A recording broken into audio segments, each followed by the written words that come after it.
Bom dia! Lindo, maravilhoso e abençoado dia na presença de Deus. Hoje vamos sem música, hein? Depois você me dá aí sua opinião. Você que prefere com a música no começo ou sem música? Vou gravando um pouco de cada aqui para atender os gostos. Olha só, hoje estamos entrando no capítulo 3 de Efésios.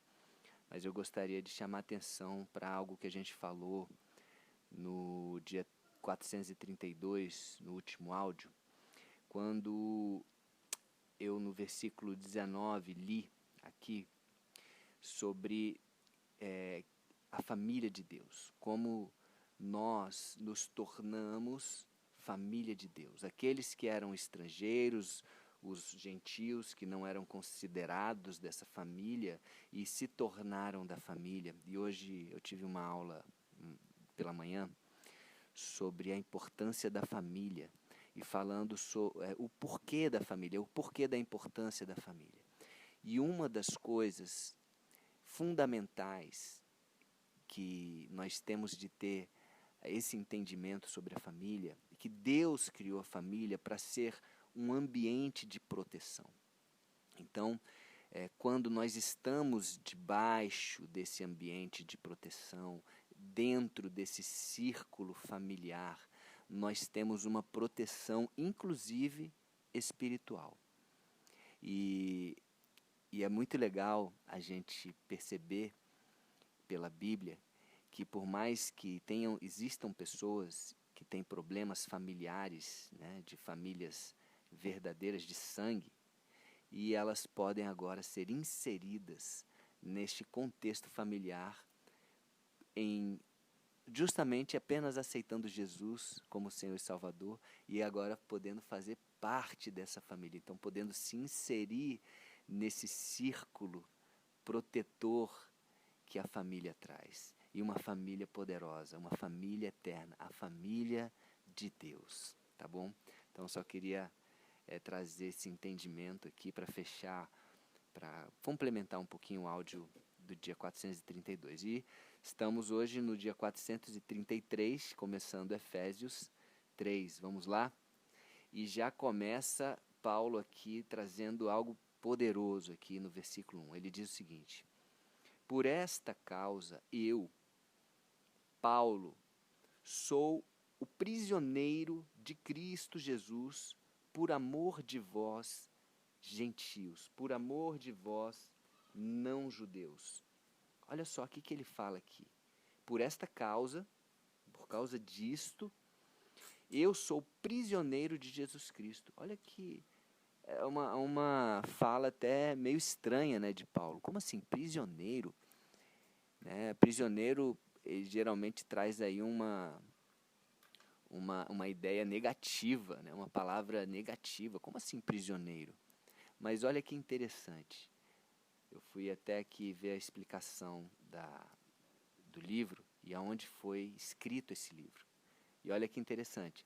Foi escrito na prisão. Paulo estava na prisão em Roma, na primeira vez que ele foi preso em Roma, e escreveu essa carta, e ele estava como prisioneiro de Roma, mas ele não quis dizer aqui que ele era prisioneiro de Roma, ele quis dizer que ele era prisioneiro de Cristo Jesus. O que ele quer dizer com isso? Uau, olha só, eu creio muito forte que Paulo está aqui querendo dizer, olha, quem está no controle da minha vida não são os romanos. Quem está no controle da minha vida, por mais que eu esteja sendo privado da minha liberdade, por mais que eu esteja aprisionado aqui, quem está no controle da minha vida é Jesus. Uau, é Jesus. Então, é um problema, é uma questão de quem está no controle da sua vida. Tem pessoas que são prisioneiros do pecado, prisioneiros dos prazeres, prisioneiros da sua profissão, né? Prisioneiros dos estudos, né? Do intelecto, prisioneiros do corpo, eu prefiro ser como Paulo, prisioneiro de Jesus. Uau! Sabendo que aquele que está no controle tem o melhor para mim e para você. Aquele que está no controle, ele falou que eu quero que você tenha uma alegria e uma alegria completa. Eu quero que você tenha uma vida e uma vida abundante. Uau! É aquele que morreu por mim e por você. Fica fácil entregar a nossa vida para uma pessoa assim, é ou não é? Então, se você está prisioneiro de alguma outra coisa que não seja Jesus, faz aí a sua decisão. Eu acho que eu podia ficar só nesse versículo hoje aqui, né? Mas vamos continuar. É ou não é forte, gente? É ou não é forte? Essa consciência que Paulo tem, essa consciência que foi revelada para ele, que veio de Deus para ele. Ele tem essa consciência tão forte que ele está na prisão e ele está feliz.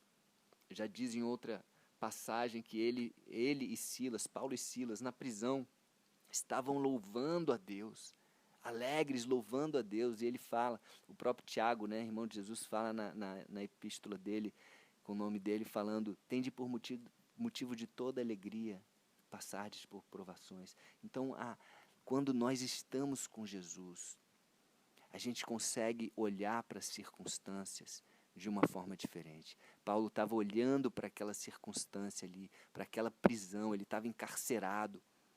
Como que eu ou você nos portaríamos nessa situação de provação? Vamos fazer aqui uma reflexão. E aí continua Paulo falando, se é que tendes ouvido a respeito da dispensação da graça de Deus a mim confiada para vós outros. Olha só, olha o privilégio que ele se coloca aqui. Vocês ouviram a respeito, né, daquilo, da graça que Deus me concedeu de me dar esse trabalho, né, essa missão para com vocês, para o bem de vocês. E ele se achava o quê? Privilegiado. Ele não se achava um cara azarento. Não, poxa, caramba, conheci Jesus e Jesus agora me aprisionou. Não, ele se achava privilegiado. É uma graça, um favor imerecido, inclusive. Né? Já que ele era aquele que perseguiu a igreja, o caminho, e agora ele estava tendo esse presente de poder ser usado pelo próprio Jesus que ele perseguiu, e agora para levar vida, para levar o evangelho, as boas novas, né? O evangelho da paz, o evangelho da graça. Versículo 3. Pois segundo uma revelação, olha só, revelação, me foi dado conhecer o mistério, conforme escrevi há pouco, resumidamente. Vamos pegar essas duas palavras aqui, revelação e mistério. O que é revelação?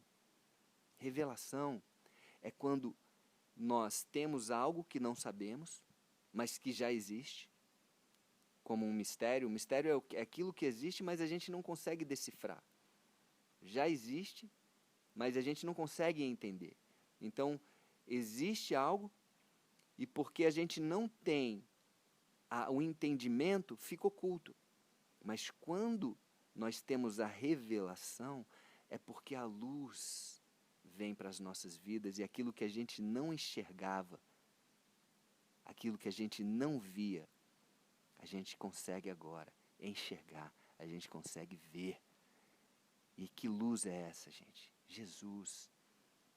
Não dá para a gente ter a revelação se não for por Jesus. Senão, na verdade, a gente pode estar sendo enganado. Né? Lúcifer era um anjo de luz. Então ele traz uma luz, mas não é a luz da verdade. Inclusive ele é o pai da mentira. Então a revelação verdadeira, a revelação real da vontade de Deus, né? E aqui no caso, ele vai chegar lá. Que revelação é essa? Né? Só através de Jesus, que é a luz, que é a verdade, que é a vida. Amém? E ele continua, versículo 4, pelo que quando ledes, podeis compreender o meu discernimento do mistério de Cristo. Aí agora vocês vão entender o porquê que eu tive esse discernimento. Por que que eu acabei conhecendo isso? Porque era o propósito de Deus. Era necessário que se revelasse. Em Deuteronômio, capítulo 29, versículo 29, eu gosto de citar esse versículo, diz o seguinte, que aquilo que é encoberto pertence a Deus e o revelado pertence a nós. E Deus se reserva o direito de revelar coisas e de ocultar algumas coisas também. Ele revela aquilo que é propósito dele para que a gente cumpra o nosso propósito. Eu já ouvi falar que se Deus revelasse tudo, todas as coisas para nós, a gente não teria capacidade para entender ou capacidade para perceber tudo isso. A gente ia acabar pirando, porque é como o livro de Jó, né? Deus falou assim para Jó, Jó, então você quer ficar um dia aqui no controle? E aí ele começou a falar, né, das coisas que ele controla no dia a dia. E Jó falou, não, obrigado. Pode ficar aí. É você que controla o vento, o mar, o universo, as estrelas, tudo está no controle de Deus. Tudo. E nós temos de ter esse discernimento como Paulo. Ei, eu sou prisioneiro de Jesus, mas prisioneiro num bom sentido, porque a minha vida está no controle dele. Ele que sabe se eu vou morrer amanhã ou não vou morrer, se eu vou morrer hoje ou não vou morrer, quando que eu vou.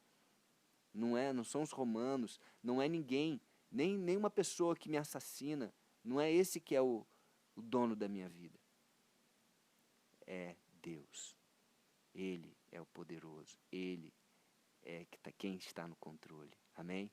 E aí no versículo 5 ele fala, o qual em outras gerações não foi dado a conhecer. Olha só, foi ocultado de outras gerações, aos filhos dos homens, como agora foi revelado aos seus santos apóstolos e profetas no Espírito. É o Espírito Santo que trouxe essa revelação a Paulo, aos apóstolos e aos profetas no Espírito. E olha que revelação é essa, a saber, que os gentios, ou que os não-judeus, também são herdeiros, são co-herdeiros, membros do mesmo corpo e participantes também da promessa, agora o que? Em Cristo Jesus, por meio do Evangelho das Boas Novas.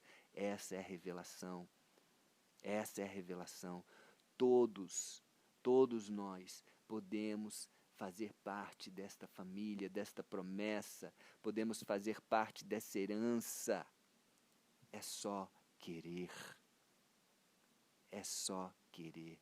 Pena que muita gente nega, muita gente não aceita, muita gente volta as costas e não quer conhecer esse Jesus. Gente, é loucura, é loucura. Eu entendo, sim, que muitas pessoas possam achar, não, isso é religião, isso é fanatismo, mas não. Gente, a gente está falando aqui de Jesus. Não está falando de religião. É Jesus.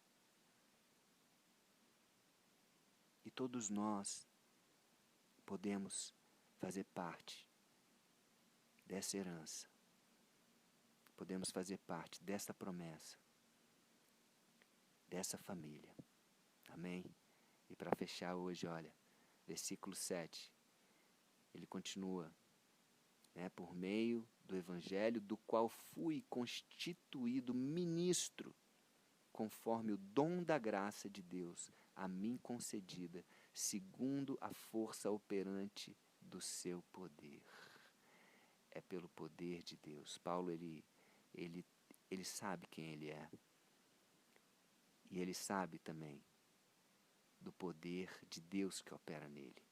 Ele não seria nada se não tivesse tido aquele encontro na estrada de Damasco, indo para Damasco com Jesus. E ele sabe que é por causa de Jesus, que é por causa de Deus, que é por causa do Espírito Santo, desse poder que vem dele, que ele pode sim, receber esse dom, esse presente, através da graça de Deus, que foi concedida, né, como privilégio para Paulo, para que Paulo realmente pudesse ser prisioneiro de Cristo e fazer a diferença na vida daqueles efésios, né, daqueles gentios, daqueles não-judeus, e cumprir uma missão linda, maravilhosa.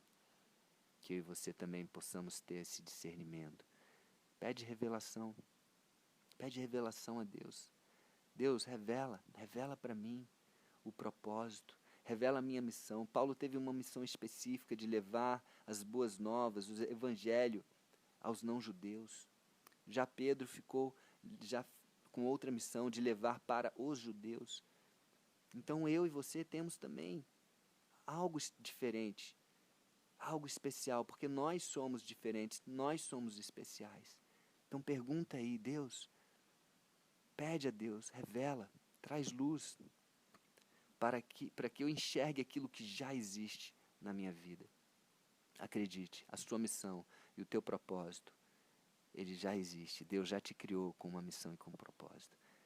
Pede para Ele revelar, trazer clareza, trazer paz para você, e que você possa ter a coragem de obedecer e de cumprir, e de ser prisioneiro de Jesus, assim como Paulo fala. Amém? Que Deus abençoe você, que Deus te dê revelação, força, capacidade e unção para você cumprir a sua missão, o seu propósito de vida. Beijo no coração e até o próximo dia do projeto.